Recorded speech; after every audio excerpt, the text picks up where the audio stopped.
Perfect hit zero. timing. Perfect timing. I was gonna say offensive jokes, but I figured we didn't want the first second of the video to be that. Too late. Now you have to cut that part out. No, it's staying for sure. Okay, fair. Hi everyone. We're doing good today. We're here to talk about something very serious, as you can tell by the humor that we're imbued with at the moment. True. We're just recording another episode here to kind of we're here to discuss Easter, and we're kind of creeping up on it. We're recording today. It's Thursday, the 2nd of April. So Easter here is in just a few days, and so we just kind of want to give it's kind of a higher level view on what Easter is, and what it's not. And so we're just gonna kind of walk through some of the the procedurals. Yeah, it's gonna include things like, there's Mardi Gras, Fat Tuesday, basically all the crazy people, being gluttons before they have to restrict themselves, before they have to discipline themselves for 40 days. 46 days if you include the Sundays. So yeah, now we're gonna walk through that all the days through the what's the word I'm looking for? The Lent into Easter season. yeah. So Lent and the Easter season for sure. But I think first I just kind of want to dig in a little bit and talk about what Easter isn't. And so for most, I don't want to say most, for a lot of people, Easter is a secular holiday, meaning that they celebrate it, but not for the reason in which it, exists. So they're doing candy and bunnies and Easter egg hunts and all that kind of stuff, pictures, family time. And while, spending time with your family and observance of Easter is good, I think I gotta stop using that word because it's not most, but I think that there's a good portion of people that have forgotten or just simply don't believe the underlying meaning of Easter, and that is, at a fundamental level, it's the crucifixion and resurrection of Jesus Christ, and what that means for Christians. Because It's without the I was just gonna say, resurrection, Christianity basically doesn't exist. As a matter of fact, most of the people that try to disprove Christianity, that's their focal point. They try to prove that Jesus was not resurrected, because that's kind of the linchpin of Christianity. right. It's pretty much historical facts and been verified in multiple secular, not even biblical accounts that Jesus was a real person who actually lived at that time and was crucified. It's just the resurrection part, like you said, that they'll try to disprove. And half the time when they try to disprove that, if they dig is deeper into it, they wind up coming to the conclusion that it probably happened and converting, which is, Yep. a good thing. Yeah, and some fairly notable people, C.J. Lewis, for instance, who obviously went on to write the C.S. Lewis, you mean? C.S. Lewis. What did I say? C.J. Sorry, C.S. Lewis. My bad. The what is it? The Lion in the Wardrobe. The Lion, the Witch, and the Wardrobe, the Lion, the Narnia Witch, and the Wardrobe. Chronicles. Yeah. Chronicles of Narnia, or Narnia Chronicles. He's written a bunch of Christian apologetic works, which are pretty good too. Honestly, Right. better than the Narnia Chronicles. He was Right. good friends with J.R.R. Tolkien, and they would make fun of each other's fantasy series all the time, Right. I guess. Yeah, and J.R.R. Tolkien thought Narnia, the symbolism was a little too on the nose for his taste. Yeah, Tolkien definitely mixed it up. He went a lot deeper.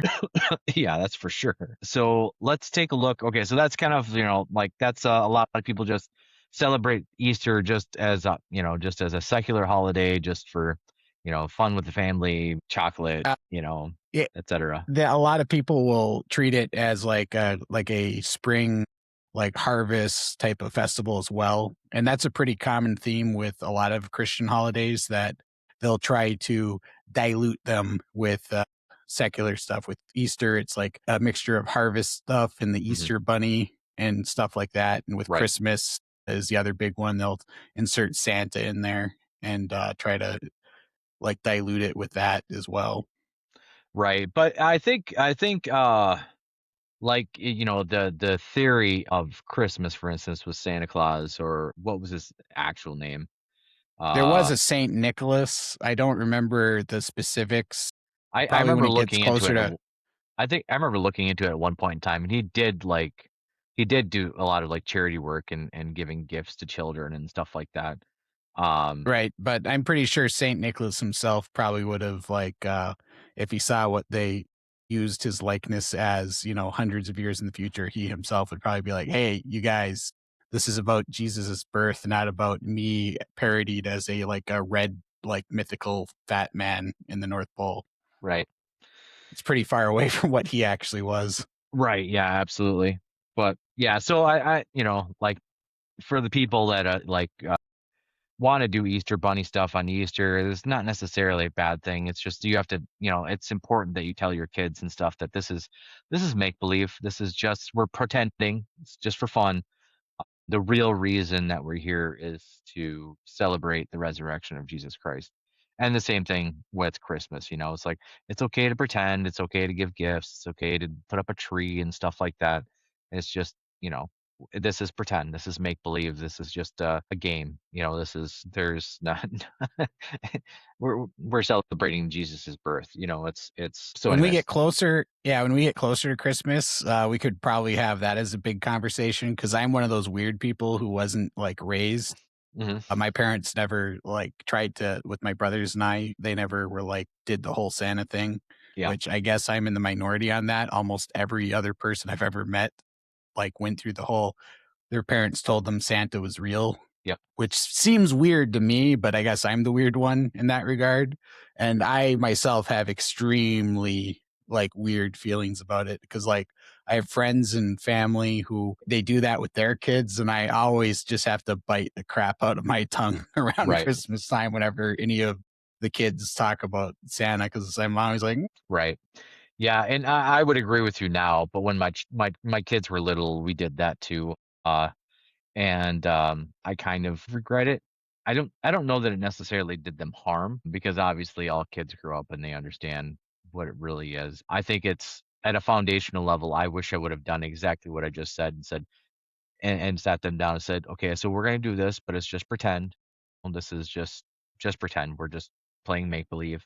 It's for and fun. with how much it's permeated all of society too makes it Yeah. kind of weird because if you do that with your kids, if you tell them that this all just pretend, like it can lead to awkward situations because all of their friends are Yeah. going to believe that Santa's and the Easter Bunny are real when they're younger.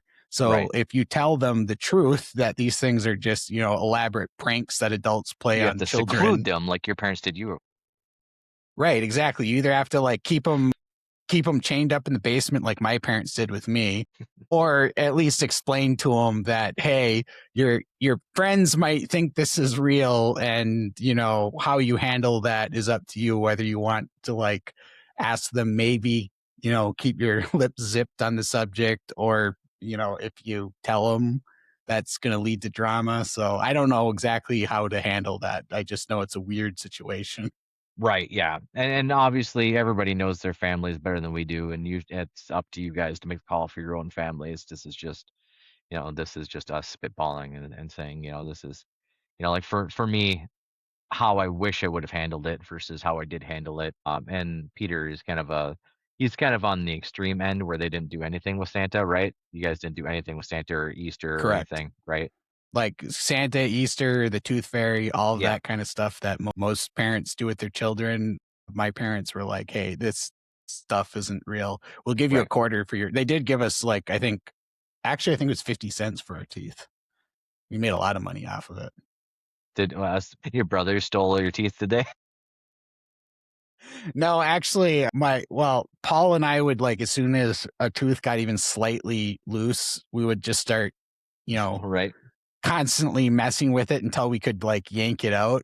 And then John was the opposite extreme. He would like wait until the tooth was like barely attached by like Hanging a on by single a strand. thread. Yeah, by a thread of gum. And then like he actually swallowed a couple because they'd like fall off while he was sleeping. And then he'd swallow them in the middle of the night while he was asleep. And then he'd wake up and be like, my tooth is gone, but I can't find it. So I don't get 50 cents out of it. Yeah, let's not talk about the time you went spelunking to find it. Right. It ain't worth 50 cents for that.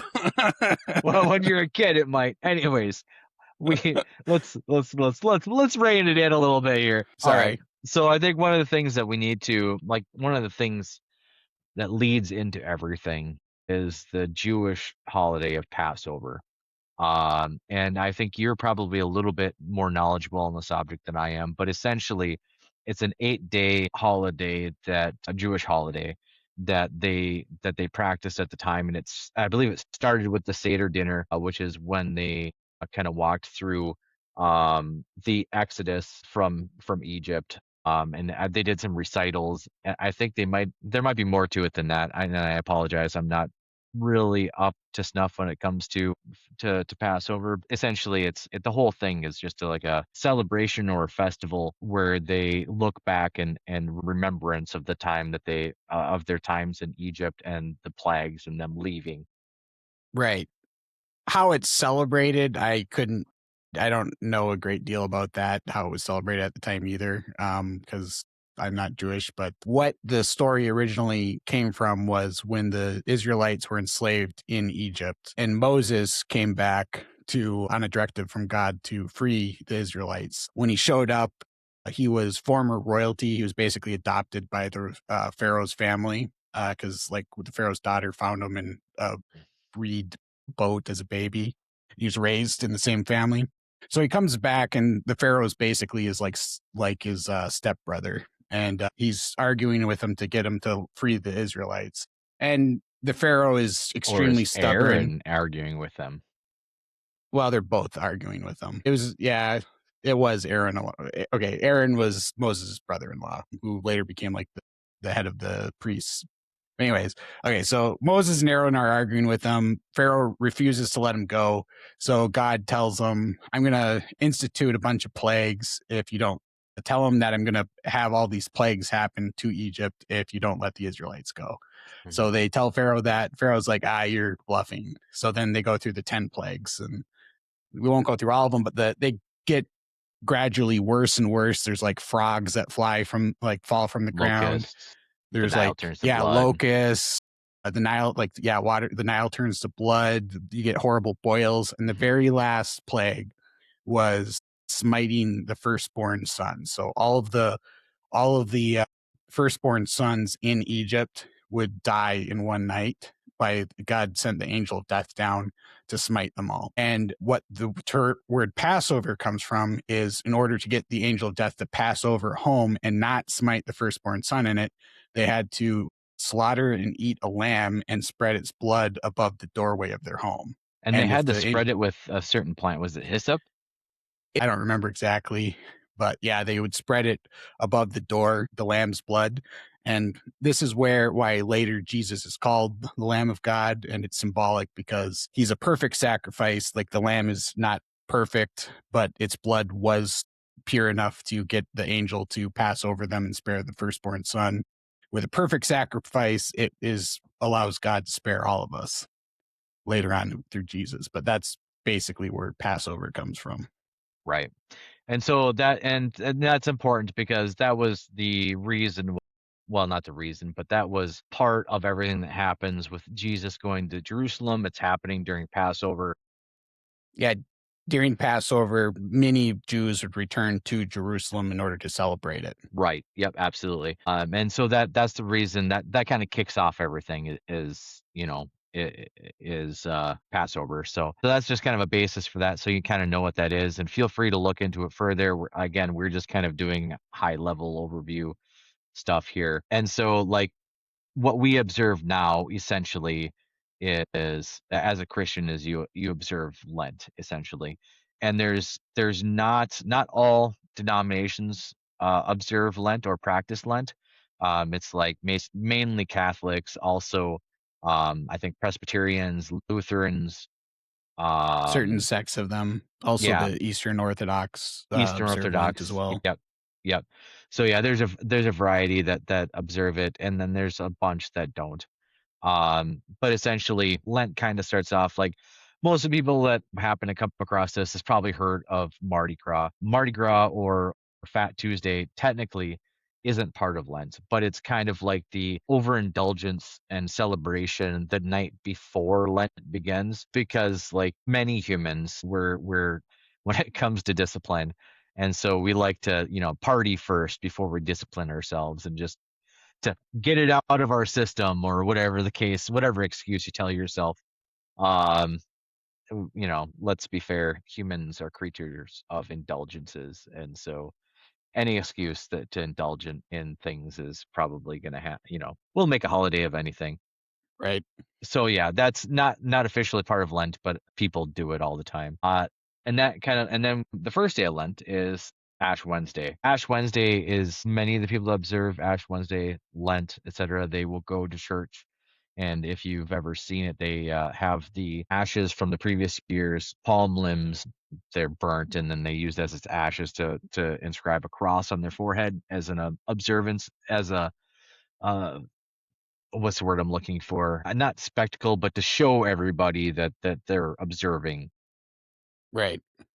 observing Lent, and it's just an outward sign or show of your faith, and that and what that signifies is when it was said that you are dust, and to dust you shall return. That's just what that's symbolizing, and it kind of it forces us to focus on something that we don't necessarily want to focus on ever, but that we all have to take into consideration eventually, and that's mortality. None of us will be um alive in our flesh forever. Well, you'll get a And new body when you get resurrected yourself. right, right, but I mean, like, we're all going to die. It has been everybody dies once. Not everybody, there's, like, 3 people who didn't, Right, and I actually have a theory about or that. 2, I think, Yeah, too. because Jesus did die. Yep. He just he just resurrected earlier But than everyone else. God took them, and It was I Enoch and I forget the other one, I'm failing because I didn't think about it beforehand, but right? like, my theory on that is that they're gonna like return, and then they're gonna die with the Well, rest of they're us. in Revelation, they're, Yeah, prophesied to return in Revelation. Elijah was the other one. Elijah. Okay, yeah, I thought it was Elijah or Elisha. I always get those 2 confused because their names are almost the exact same. right. So yeah, so that's Ash Wednesday in a nutshell, and that's the first day of Lent. And again, Lent is like it's 40 days of fasting and reflection. Now, when I say fasting, I don't necessarily mean that you go 40 days without food. It's not really that. It's modern times we tend to give up things that we're dependent on, or that we've become reliant upon, and along with other things, like some people just give up eating meat on Fridays and on Ash Wednesday and substitute that with they'll eat like vegetables, fruit, and fish, because fish don't qualify, because they're cold-blooded animals, or fish or fish. And I'm not sure why they don't qualify, but they don't for some reason. I've never really I think understood that. that's mostly with the Catholics. I think in South America, they don't qualify beaver as mammals, they qualify them as fish historically in the Catholic Church.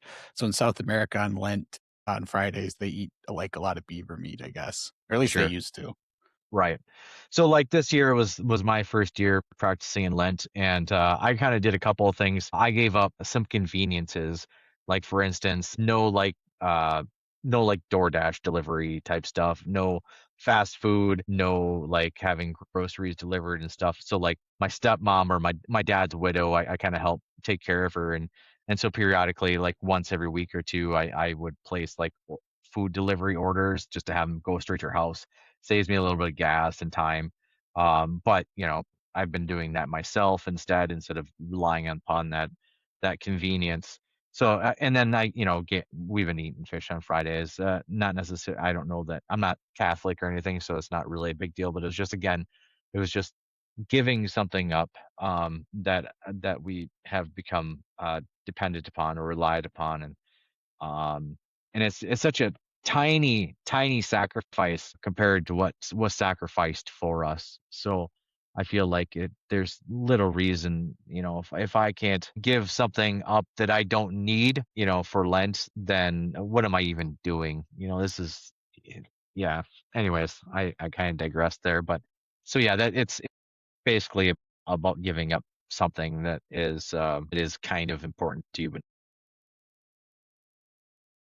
And then there's a heavy emphasis on, in addition to fasting and giving up things like that, there's also supposed to be a lot of contemplation and prayer during, yeah. Lent as Yeah, well. absolutely. And actually, and I've been doing it a little bit longer, but many people focus on, making sure that they pray every day during Lent. I actually started doing that before Lent, so just it so happens that I obviously did it through Lent as well. But absolutely, if you're not the kind of person that prays a lot, then taking the time, because just build a relationship with God and with Jesus, and just talk to them every day.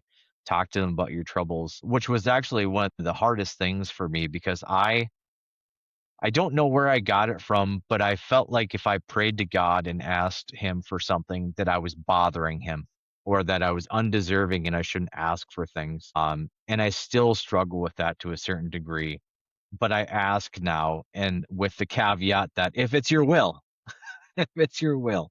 That I agree heavily with the if it's your will part, because a lot of people will just do like what you said you were trying not to do, where they'll just Right.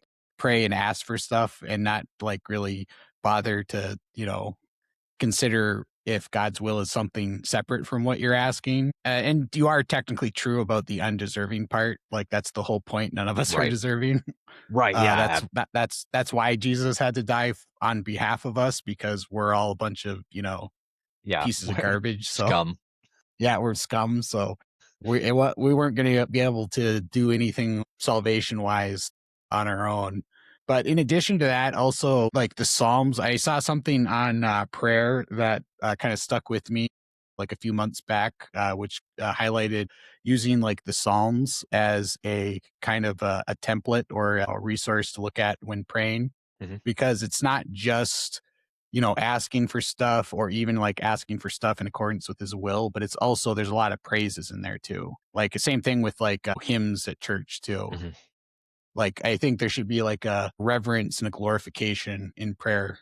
Probably can't hurt either. It's probably a good thing. Right. I spend most of my time just trying to be thankful, and Yeah, just that's good too. try to be thankful for the day and for my family and for everything that he provides and all the opportunities that I've had, and just even and I try to be thankful the bad things too, because I've always been of the thought, and sometimes it's very hard to think like this, but like something terrible happens, and like my car breaks down or something, and I immediately want to vent and whine and complain about it, and I might even still, but then after I take a second and I reflect upon it, it's like, well, maybe my car breaking down meant that I didn't get into an accident.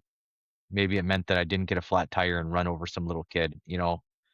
I try to be aware of the things that go wrong, and I try to be thankful for them, because my understanding is limited. And so I don't understand everything, and I never will.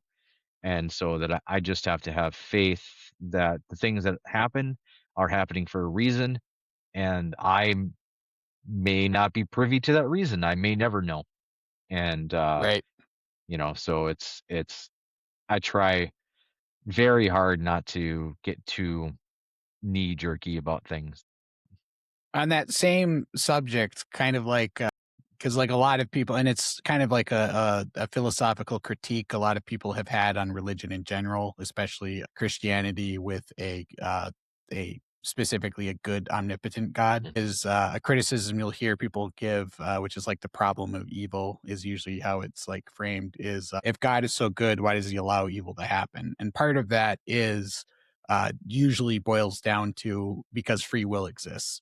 Right. Humans, and not just humans, but even angels have free will. That's why, angels fell, humans fell.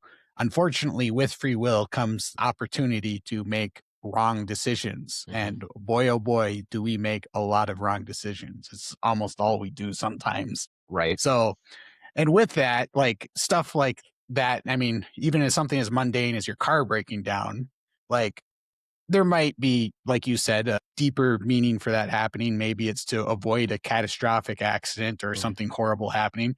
It could just be the free will consequences of me not maintaining my car and Right, allowing yeah. it to break Yeah. down. It could absolutely just be a consequence of our own actions, you know? Right. Absolutely, absolutely. So in addition to God's plan and God's providence, there's also just a whole lot of free will actors, just a bunch of agents that are just doing stuff, and all of their actions have consequence, and sometimes it can affect us as well. Right. Ultimately, God's in charge, but he did give us free will, and that's a lot of the most of all of the evil, I would argue, that's out there is not ultimately like that's not God doing evil, that's free will Mhm. of, fallen entities committing acts of evil. Right, So, and the temptations that we, fall into and yeah, like, if you really if a person is honest with themselves and they sit down and they think about and they can manage to get through it all without not thinking that they're the biggest piece of garbage in the world. And especially if you hold something in comparison, like if you think about Jesus, and I really have a hard time talking about this. I get kind of emotional about it, but when you think about what Jesus went through for us, because we're piles of crap, and the suffering that he went through to allow us to be able to not spend eternity in hell. Because honestly, that's the only way that we could pay for our sins is through our a real death and hell, because that's what we deserve. Even the goodest of people probably deserve hell. Um, at some layer. So anyways, we're kind of yep. skipping forward a little bit here, but anyways, yeah. So that's Lent in a nutshell. So that kind of carries us through to Palm Sunday. What is Palm Sunday? Palm Sunday is the day that Jesus enters Jerusalem to celebrate during Passover. He's there on a donkey. He's celebrated as king. There's all the people are crying Hosanna, which I think refers back to David. I can't remember exactly, but they're laying palm branches down on the road for him to walk upon and stuff. But there was also some misconception there as well, because most of the people, most of the Jewish people that understood that he was or believed that he was the Messiah, thought he came back to conquer Rome and to free them, and that it was a military operation, and not what he was actually there to do, and which was obviously to be the lamb. Yeah, the Jewish leaders of the time, the Sadducees and the Pharisees, were of a very material opinion and mindset. Like you said, they thought it was going to be a political revolution when he was called the King of Kings, and he Hmm. was going to bring salvation to all peoples. They thought exactly that. They thought he's gonna lead a rebellion that overthrew Rome and basically set up Israel as an independent nation and probably an empire or something like that. Right.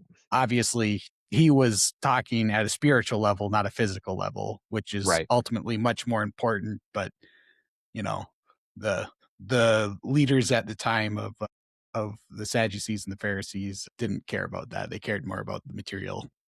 Yeah. Well, I mean, their preference, or their not necessarily preference, but their focus was essentially on law, like biblical law. And as Jesus would point out over the course of the time that he spent in Jerusalem, that they were too busy preening in front of people, and trying to look pretty for everybody, but on the inside they were rotten. What do you There's a call them? yeah. What do they call it? What do you call it? Like a den of vipers. Called them. Did he call them serpents also? Well, that's like the same thing, to be Yeah. fair. But yeah, they're guilty of a lot of different sins, the sin of pride being a large one. But like you said, they're very legalese. A good way to look at it is in role playing games. There's RAI and RA was it W. RAE or RAW? Yeah, sorry. Rules as written and rules as intended is what those stand for. Basically, it's like the spirit of the law versus like the technical, meaning of the law as it's like written. And they were very much concerned with the technical as it's written law.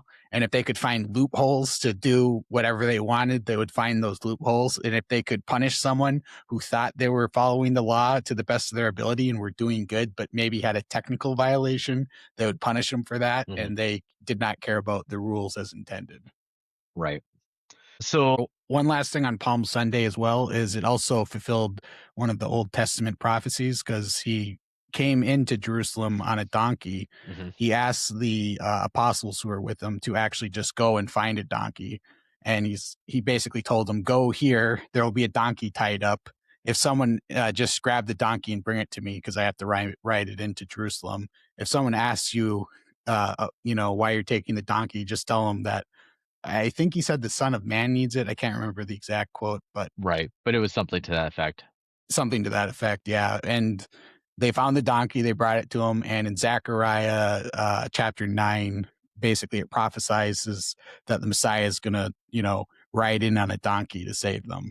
So one of those prophecies that was fulfilled, hundreds of years later, like after it was written, that would be impossible to pre-write down.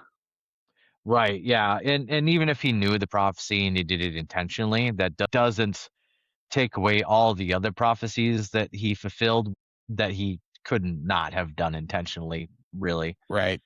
Um, yeah, and that was just like I actually watched something on this the other day. Did I send that to you, Peter? Where he talked about, maybe I sent it to my wife. I can't recall, but he was talking about, the just completing some, like, mathematicians figured all this out, and by Right. completing like 40 or 45 prophecies, and that's just only factoring in those 40 or 45 prophecies that he fulfilled. It was something like the odds were like a trillion, trillion, trillion, trillion, trillion, trillion, trillion, trillion, trillion, The trillion, odds are trillion to like one. measured in scientific notation where it just has like they can't really express it with enough digits properly, so they have to do it in notation. Yeah. Otherwise, it'll take up like pages just to get how many digits the odds would be. Yeah, it's ridiculous. And that's at like 40 or 45 or whatever the number. It was 40 something, I can't remember exactly.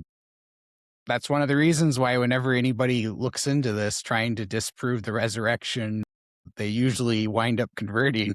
They're Right. like, I guess I tried to disprove this, but I failed, so I guess I'm a Christian now. Right. Yeah, if they're not stubborn, because the stubborn people will be like, "Well, it's still not right." Like, okay, guy. Some of Uh, them are pretty stubborn and still converted, so yeah. So yeah, so that is Palm Sunday, and the next is Maundy Thursday, which is the day of the Last Supper. And there's a lot that happens that night, or that evening and tonight. Um, that is obviously they had the Last Supper, and Jesus washed everybody's feet, even though most of them were like, I should be, Peter, as a matter of fact, basically said, no way, I'm washing your feet. Get out of here. Peter is one of the most rebellious and like, constantly getting into trouble apostle there is. He's constantly like arguing with Jesus. He thinks he knows better than Jesus at numerous parts in the Bible. And then he gets humbled at the night of the crucifixion when he denies Christ 3 times. And then after that, he kind of stops being so belligerent. But prior to that, he was like by far the most belligerent of the apostles outside And of and Judas, I guess. well, right. And then, like a lot of people who haven't read through the Gospels may not know, but Peter's name was originally Simon, and then but Jesus renamed him Peter, because he was to be the rock of his church, and Or that's Cephas right. in So that's some languages. right. And well, in a specific language. I forget which one. It's Greek? not Greek, because in Greek it's Petro Oh yeah, I think you're right. Maybe some is it what's Hebrew? Cephas? I don't remember. I think they're Anyway, speaking. but yeah, so Uh, and every once in a while. Jesus will call him Simon again. Just be like, to pull some rain on him, be like, hey, Simon, you're acting like Simon, not like Peter. That's a common theme of God talking to people in the Bible too. He has to talk to humans like we're toddlers all the time Yeah, because we're belligerent and because we stubborn are. and naughty, for lack of a better word. We Right. misbehave. We're probably worse than toddlers all the time. Oh, absolutely. Well, because we really are. Like the way that we interpret toddlers, for anybody that it might come across this, and um and you have kids, they just, and you talk to your kids and you're like, no, no, no, you can't do that because of this X, Y, and Z, and then they smirk at you and then they do it anyways. That is us and God. Really, God will be like, no, if you do that again, I'm gonna punish you. And you're like, I'm gonna do it again. Watch me touch it. Watch me touch it. And God's then he like, I has to told punish you. us. Yep. Yeah. And Cephas is Aramaic. I just looked it up. Aramaic. Okay, that makes sense. Um, So yeah, going back to Monday, Thursday. So yeah, we went over the kind of the, yeah, obviously that Last Supper, and they're still going through their, because I think on the last day they also do for Passover last, because that was the last day of Passover, right? Yeah, because then he gets crucified. Well, he gets arrested that night, and then he gets crucified the next day. Right. I think they also do, like it's also a Seder dinner on the last night of Passover. I don't know. Again, I'm I not Jewish, so I don't know for sure, Yeah, but I don't know exactly how Passover is celebrated. Well, I mean, oh yeah, that would make sense. It's probably the Passover dinner was the Last yeah, Supper that they're having. But some right. other events that happen at because the sacrament of Yeah. happens Yeah, he at he the Last informs Supper. them about, the wine and the Yep, it's unleavened bread, right? Because yep, they're not wine and allowed to use, unleavened bread. yeast over in Passover. Yeah, so he performs. Shoot, Are you talking about the Eucharist? yes, the Eucharist. That's the Okay. word I was looking for. Yeah, the sacrament of the Eucharist, where we eat of Jesus's body and drink of his blood with the wine and the unleavened bread. He performs the first one of that. They go through it, and at the end of it is also when Judas leaves to Mm, go betray him to the Romans and the Pharisees. right. Yep. And yeah, so there's a lot that happens there. And then obviously Jesus leaves with Peter and James, and there's four, right? And then they go to the Garden of Gethsemane, Yeah. and essentially they're all snoring too loud, so Jesus can't like actually get any rest. So he kind of leaves them and prays to God, and that's where I think he asks God if it's possible to take this cup from me. Yes. So he knows how bad this is going to be. I mean, obviously he knows, he's omniscient, but he knows Right. how bad it's going to be. So he's like, if there's any loophole out of this, which you can't blame him for, but Right. obviously there wasn't, unfortunately. So he has to go through with it, and that's where he's like is literally has tears of blood. Right. But he says, it's by your will, not mine. And then he returns, everybody's still snoozing, and then And the soldiers Romans show show up up. Yep. And then along with Judas. old belligerent Peter tries to stop them from arresting Jesus and cuts off a soldier's ear, but Jesus heals it and basically tells Peter, quit trying to get yourself killed, you moron, Right. and goes off with them. Yep. And the mark of, so Oh yeah, before, Judas had to kiss him to mark which one was Jesus. right, yeah, which Hence the is term Judas kiss. right. So yeah, that leads into Friday.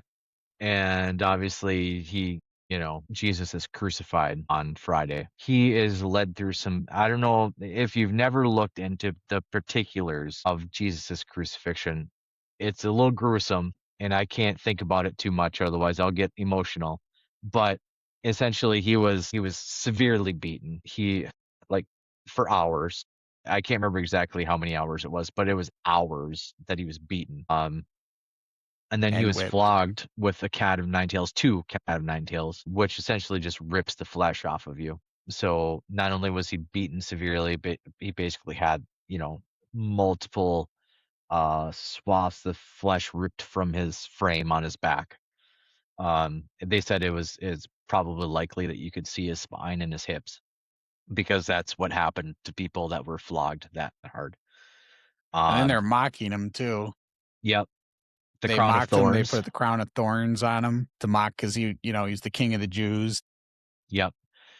And there was a thing that I watched not too long ago, and like everybody's representation of the crown of thorns is kind of like a wreath of like a thorny vine, but somebody made it really looks more like a helmet of Bethlehem thorns, and those thorns They're are very huge. and they're freaking like they're hard and sharp. And they say that that probably got hammered onto his head, which if you ever look into the Shroud of Turin, that's one of the things that they use to mark that is you can see all these blood pool spots in the shroud where they claim that they hammered that crown onto him of Bethlehem thorns. Yeah, it's and then after all of this, he's forced to drag his own cross.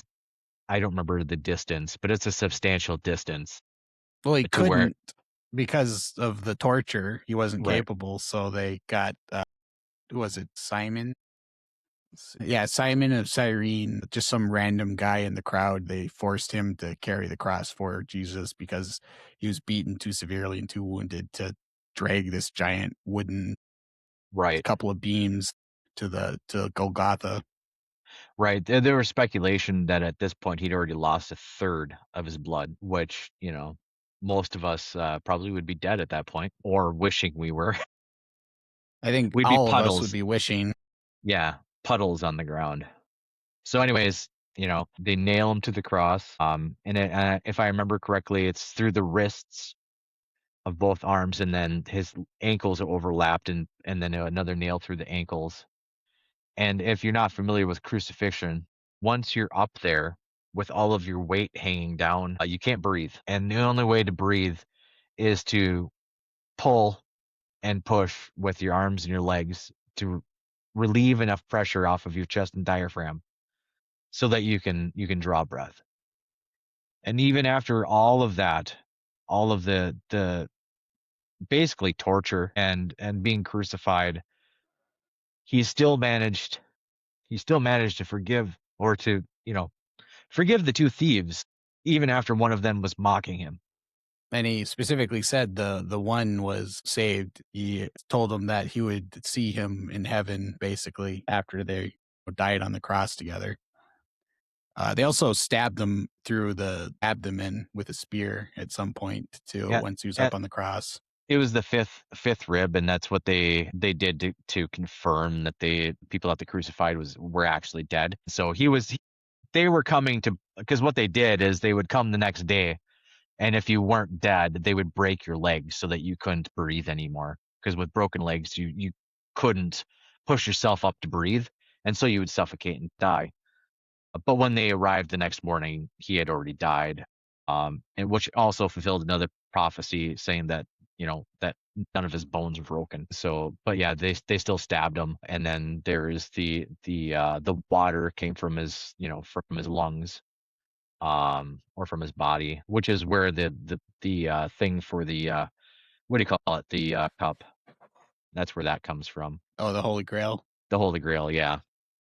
So, Also, but before he expired, before all that happened, I should probably reiterate, or not reiterate, but say that before he died, he said, "It is done," and by doing that, he took on the sin for all of us, so that we have a chance. he But also he also said, "Forgive them, Father, they know not what they do," which right, I can guarantee you 100% of humans who are not Jesus would not be willing to have the grace to say that when they're in the middle of being crucified.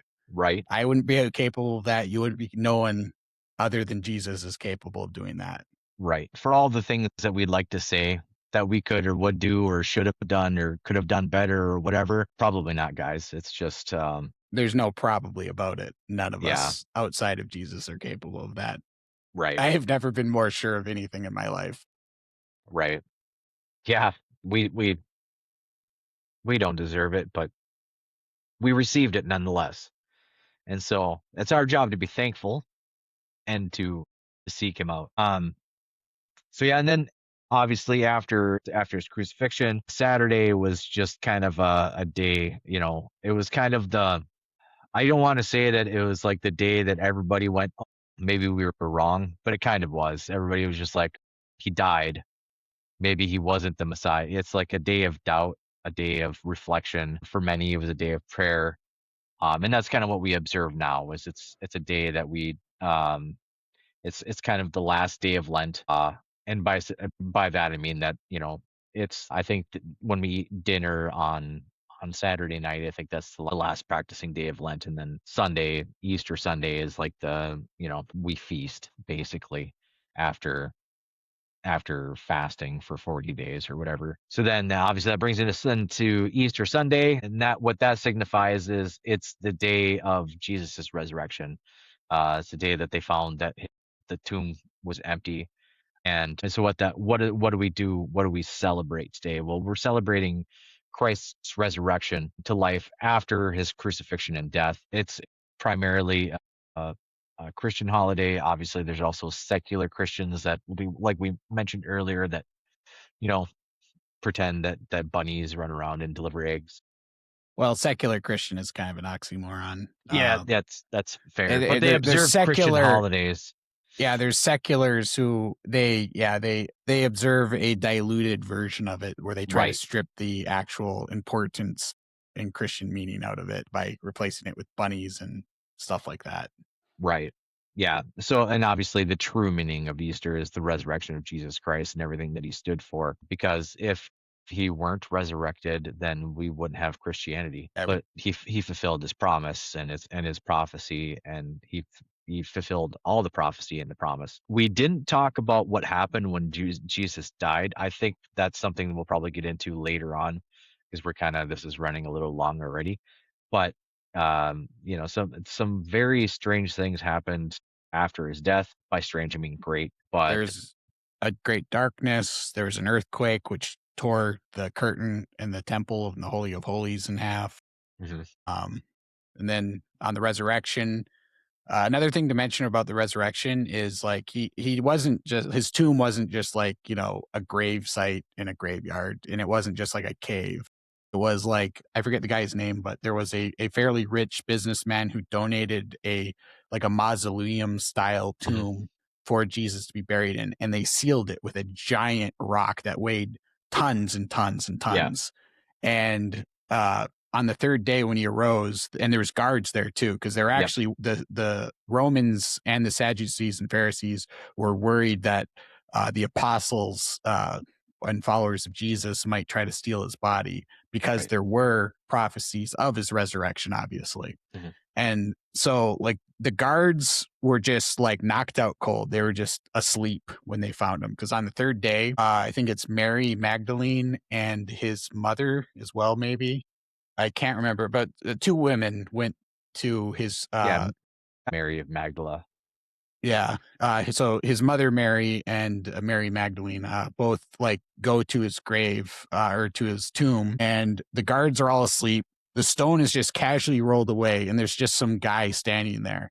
And they're like, "Who's this?" And they walk up to him, and it's an angel, and he basically tells them, "Hey, he's not here. He rose like he told you he was going to rise. So go back and tell everyone that." So they go back and tell the apostles, and the apostles start like bickering amongst each other about it, or As usual. talking. Yeah, because humans are a bunch of toddlers. And Peter just sort of storms off and like just like doesn't even engage in the conversation. Old belligerent Peter runs off and goes to the tomb and sees it as well, and then sort of sulks for a while. Then it goes into the Pentecost and so forth, and then the modern Christian church is created when Jesus returns to him, and he basically gives them the directive and the power to start the church. Right. And just to comment on Peter once again, he went back to fishing. He's And like, only now he's fishing men. right. Well, I mean, that's where Jesus came to him again. Jesus traveled what, 20 miles or 40 miles, I think, to find Peter, who had gone back to Capernaum to be a fisherman again. And God was like, having some trouble, not catching many fish.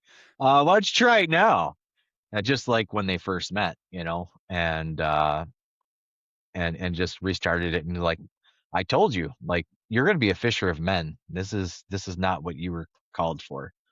Um, so that's pretty cool. So There's a that's lot that. of yeah, Jesus and God just having to smack various apostles and Right, prophets and people in the Bible. He basically has to backhand them like 30 times before they'll actually if people would just do what he said the first time, and when right. I levy that criticism, that's aimed at literally everyone, myself included. Yep. If we would just do what God and Jesus tells us to do the first time, and if he didn't have to smack us like 50 times and remind us over and over and over and over again, it'd be a lot easier for everyone, God included. Right.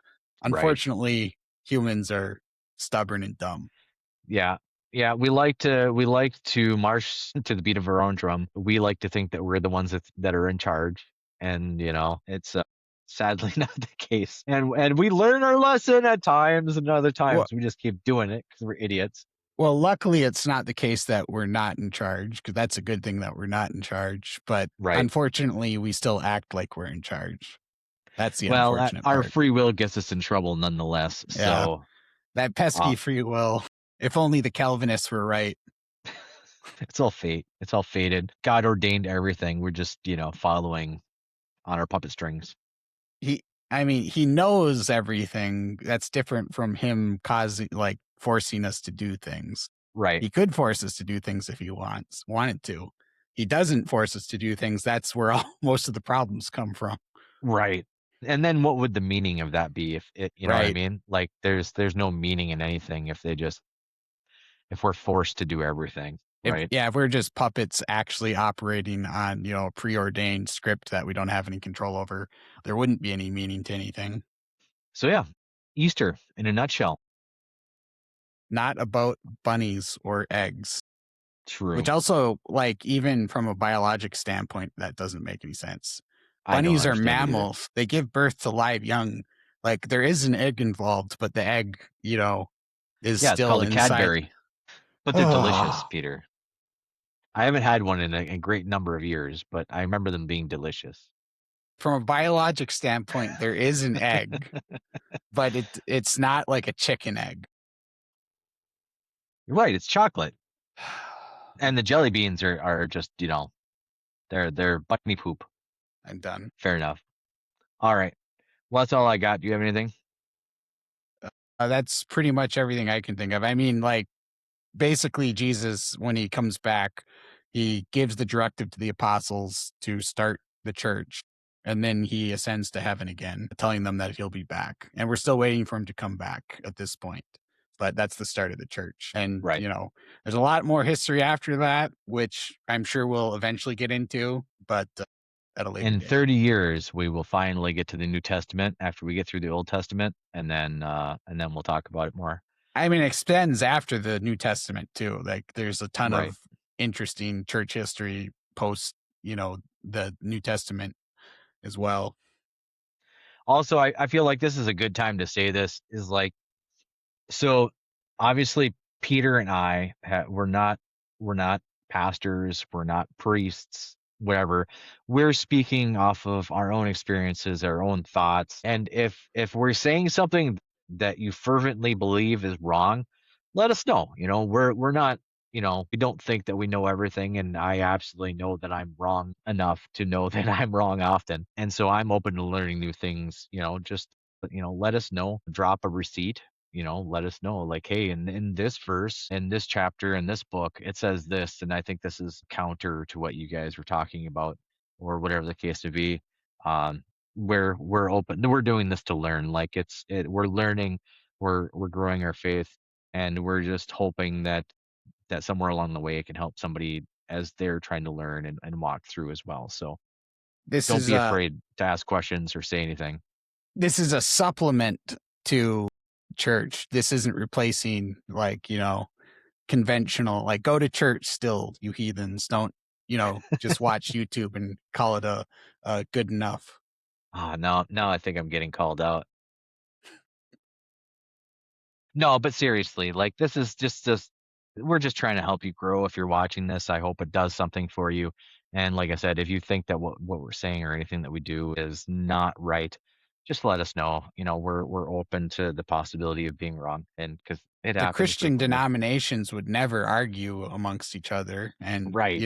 Yeah. have And I multiple schisms. That would definitely not happen.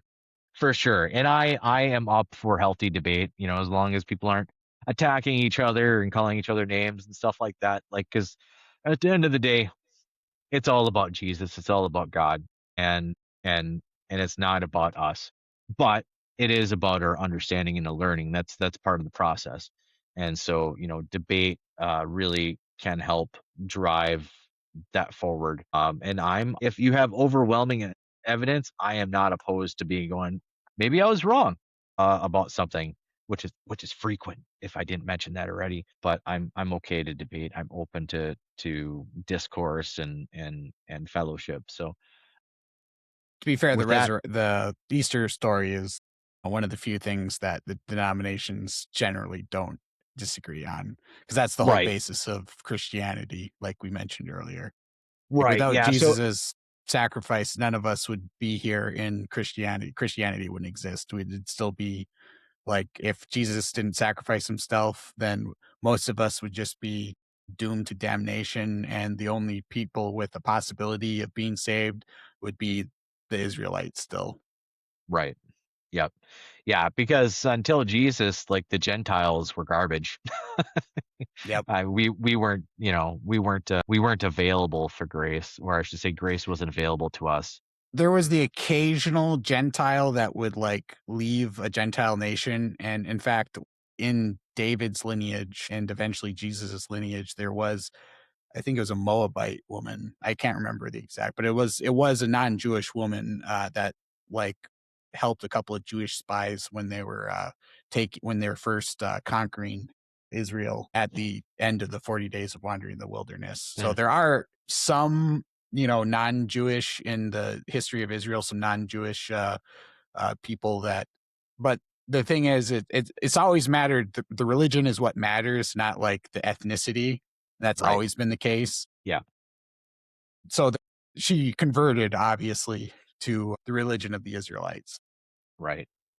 Right. So, but basically, I was talking like it's not just this video; it's other videos too. Like if we, you know, we have a habit of kind of getting off into the weeds sometimes and talking things about things that aren't necessarily what the initial subject matter is. But yeah, if we're talking about, you know, if we're talking about like in our last video, we were talking about Genesis.